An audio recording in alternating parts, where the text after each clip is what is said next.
Hi there, this is Shauna from the Foil Fox, and I'm so glad you're joining me today. I am bringing you penguin pals, these adorable penguins with this winter scene, and these were created by using Pretty Pink Posh penguin pals, and there are so many cute penguins in this and accessories that you can use. I just chose 4 of them, and then of course it has a matching die set that I already cut apart and put on a magnetic board. And I'm using Christmas Tree Farm by Purple Onion Designs. It's a rubber stamp. And then I'm also using Christmas Cottage by Penny Black. Cute cottages in this one.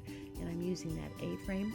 And then from my favorite things, Slimline Snowdrifts. And I'm using the Slimline because I just wanted it to be a little bit longer. One of my favorites, I'm using the rectangles, the Affinity Dies by Hero Arts. So I'm going to start out with a little bit bigger card. It's 4 3/4 by 6, a matching card base where this fits perfectly. That the 4 3/4 by 6 is Bristol paper, where the card base is white card stock, and then I have a sheet of white card stock and antique gray. Now I went ahead and I stamped all these little elements that I'm going to be using and just roughly cut them out, and sort of I just made a copy paper version of this. I wanted to show you that sometimes, like with scenes with this, it goes much quicker for me when I do something like that where I have it already planned out in my mind. So I'm going to start out with these trees, and you're going to see why I'm starting here. I'm putting a little bit of double stick tape on the back of it. These are not backed, as you can see, and they're very floppy, so you have to stick them down somehow. I'm using a stamp positioner. I also will put double stick tape on them and then put it on an acrylic block, but this is a long piece, so I'm putting it in the stamp positioner. And I'm using Memento Tuxedo Black. This is my favorite ink for alcohol marker coloring, and I'm just going to stamp this again just to get a crisp stamping. And see, this just peels off now, and I can actually just peel this off with my fingers. And then for whatever residue that's left on the door of my stamp positioner, I just have a baby wipe with a little bit of alcohol on it, and it comes right off. So now I'm going to color these trees. The trees are all going to be colored the same. I'm using YG11 to start out with.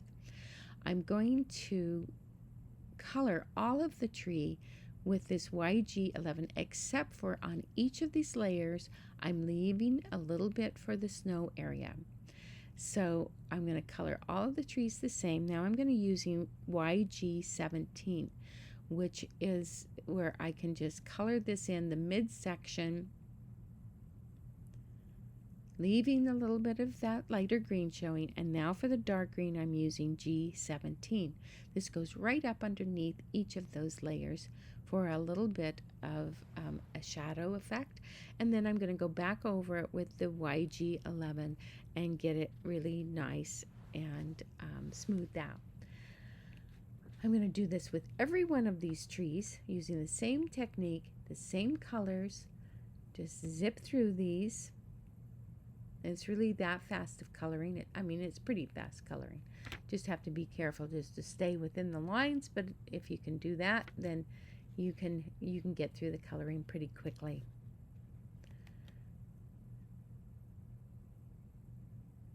This is, remember, the YG17, and then I'm going to go back over it with the I'm going to go G17 for underneath each of these layers.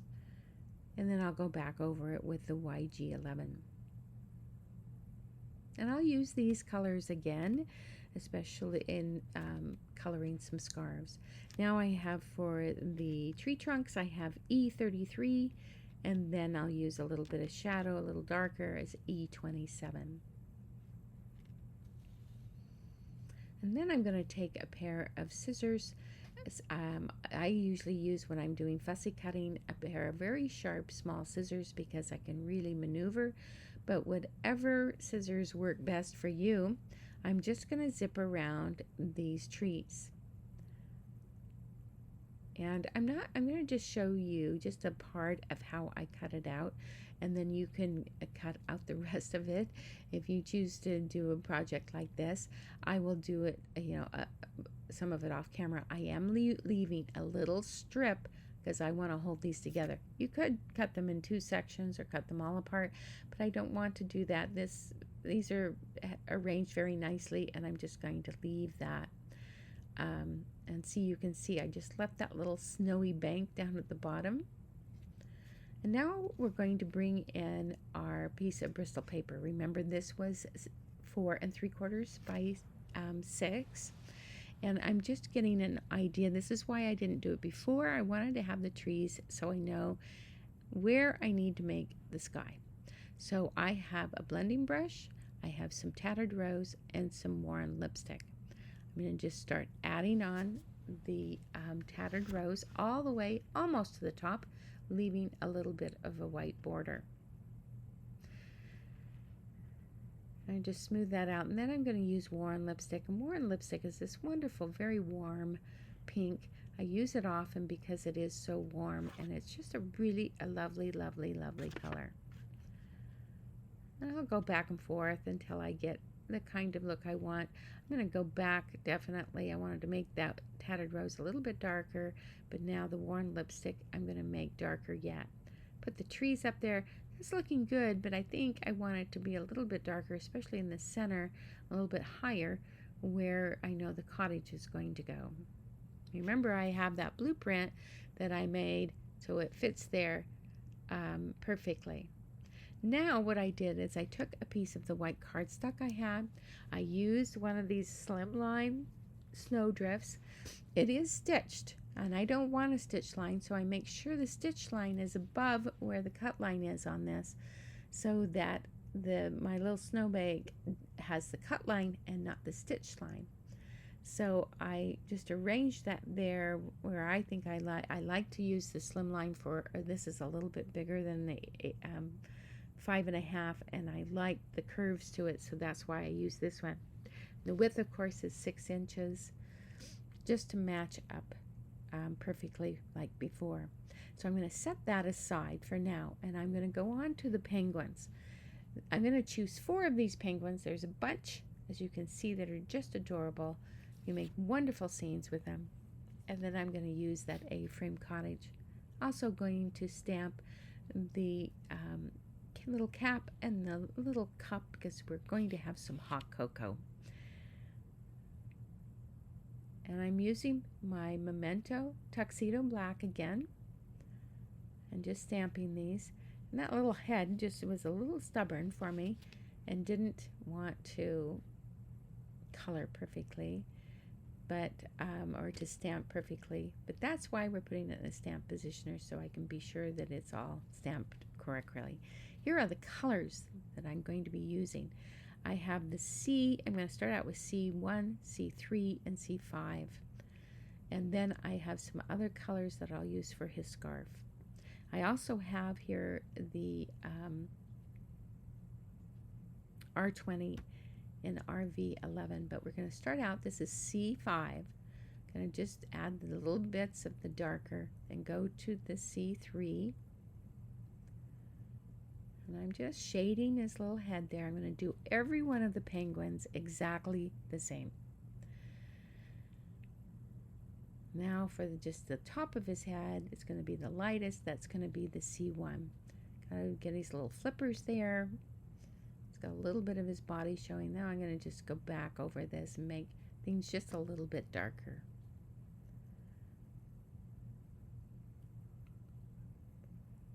For his face and for his body, I'm going to first have E50 and then go with E51.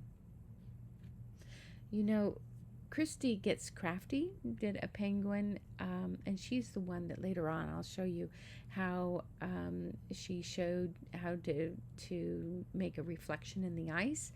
And so I give full credit to her. That's Christy Gets Crafty. She does great things. You should check her out. And now I have for his little cheeks, I have the R20 in RV11. R20 is the lighter color. And then his skates are going to be BG000. I'm going to leave most of these white. I'm just going to do a little bit. Now I'm going to do one more penguin just for review. But first let's do his scarf. The scarf is, I'm going back using that YG11. And then I'm going to use the R01. I chose this color, but the R01 works better. And then I did some shadowing with it, but the R32 works better. So you can see this is a little bit darker. This is the R32. So I'm going to just add that little bit of pink there on the pink stripes, just to add a little more depth. For the green, I'm going to use that YG17 that I used before.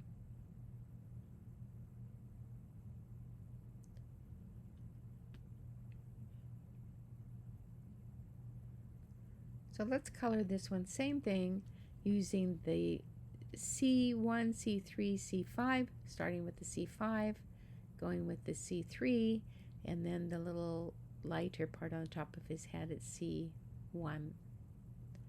Gotta get it a little bit darker. And then there's little bits, there's his flippers, and then a little bit of his body showing. For his face, again, this is E50, and then I'll go back over it with E51 on the edges. And then I'm going to do his scarf with, oh, I forgot his little beak. I'm just going to use a yellow and an orange in there for that. You can choose which ones you think work best for you. And now I'm going and using the BG000, and I'm going to use the shadowing of BG45 just to make it a little bit darker color. And the pink, I used the R01 and then the R32 for the shadowing. This hat, I'm going to be, I think this is I started out with an R20, but I decided that the R01 works best in the center, and then going on with the R32, and then I'm going to use, for a little bit darker, I'm going to use the R24. Just a little bit on the edges there. You can see how that just defines it a little bit more. Now for his little pom-pom, I'm going to put a blotter paper underneath. This is C3. It's weird to make it gray, but I'm going to really make it a white pom-pom, but I wanted a little bit of contrast there. So I used my white Pigma pen, and I have to put a blotter paper underneath it because it works much better if I do that. So I then put lines of the white, and that really make a cute pom-pom.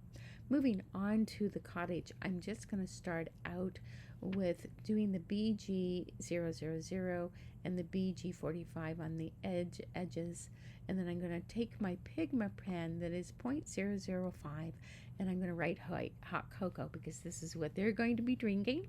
I did that for a little sign. I wanted to make sure that everybody knew that this was a hot cocoa hut.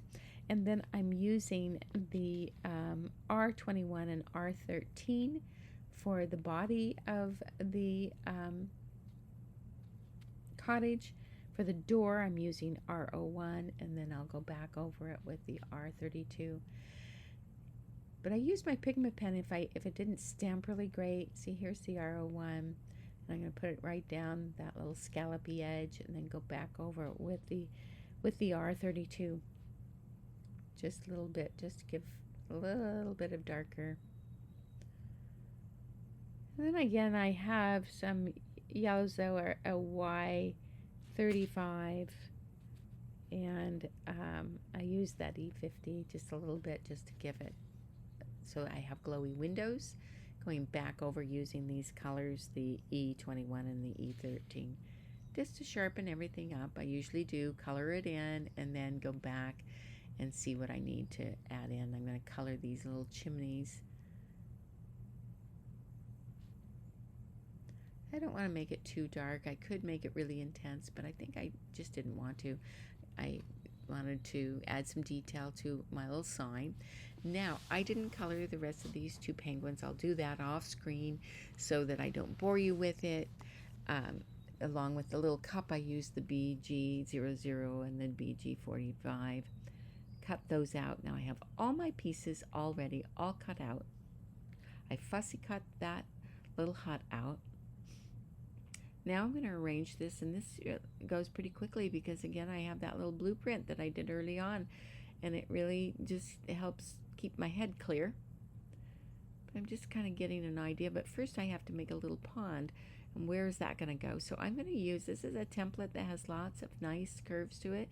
This is a French curve. I love this. It's a great template. You can get it off Amazon if you want to, but it's going to just make my nice little curves. I'm going to take those out of the way, take my pencil, make part of a curve, and then I'm going to make part of another curve. So you can choose different parts of this template. This looks like a good one. Then I'm going to just add a little cove to show some interest to my pond here. And I think that's the cove, I got a little bit deep on it. So I'm going to just erase it, that little area. And that's why we do it in pencil first. Very light pencil at that. And I think that now is going to work out great. Now this is where Christy gets crafty. She was so crafty in getting a reflection. And she was brilliant about this. She uses a piece of acetate. It has to be stout. I tell you, don't use lightweight. It's just kind of a mess. And then I have the stamp of this penguin. Now, if I just stamped him just right on the ice without using the acetate, he'd be going the wrong direction. I need to reverse him because it is a reflection. I need a mirror image. So I first stamp him on there with this Lawn Fawn Jet Black, and then I place him on there, and I just rub him on. The acetate, it just rubs right off, and it gives you this really faint reflection going the right way. It gives you the mirror image. So when you stamp it on something and then flip it over and then put that image on where you're working again, you do get a mirror image.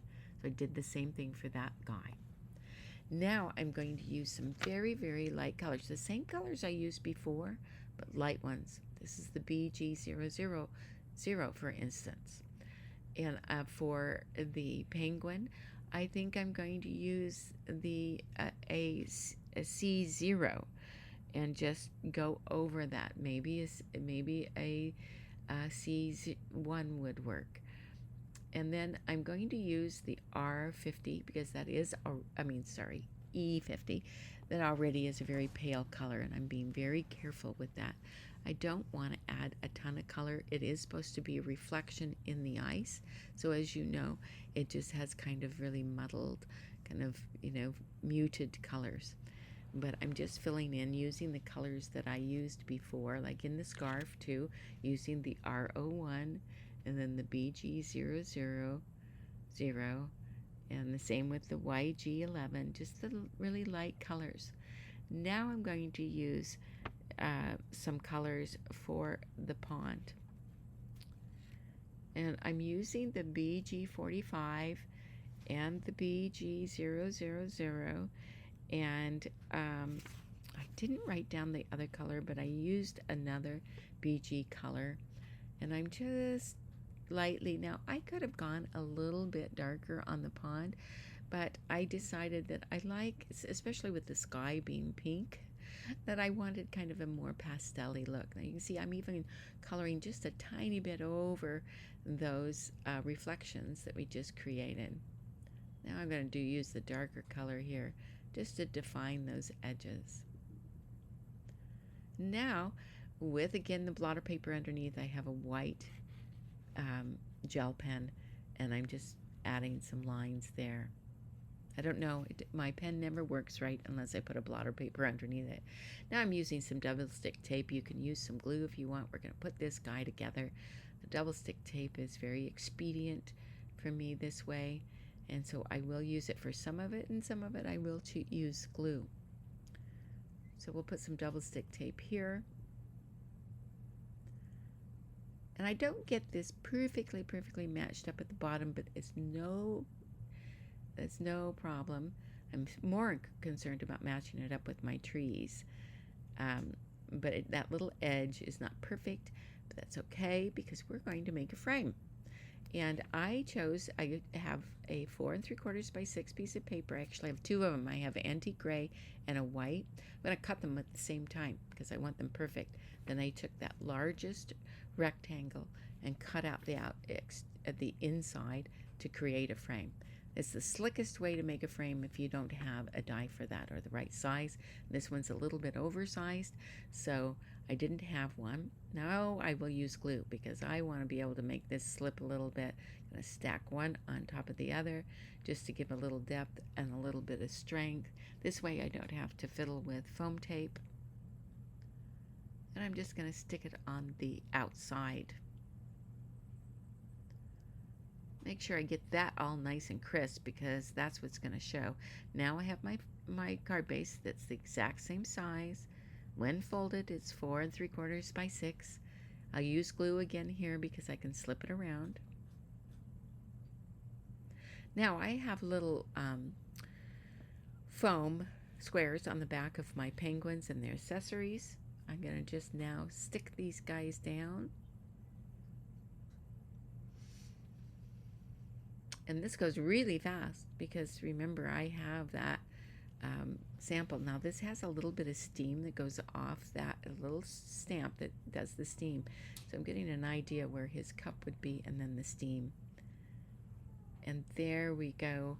That fits right in it's in the perfect place. I can put his little cup, his little steaming cup of hot cocoa. Now I can stick him down. He's going to get the cap. He doesn't have a scarf, so he needs a cap to keep his head warm. And then finally, my last one. And I could put a sentiment. There's a cute one, in fact, the warm wishes. But I'm not going to do that. I'm going to this kind of speaks for itself, and I can put it inside anyway. I want to thank you so much for joining me today. I hope you enjoyed it. If you did, please give us a thumbs up. I'd love it if you subscribe.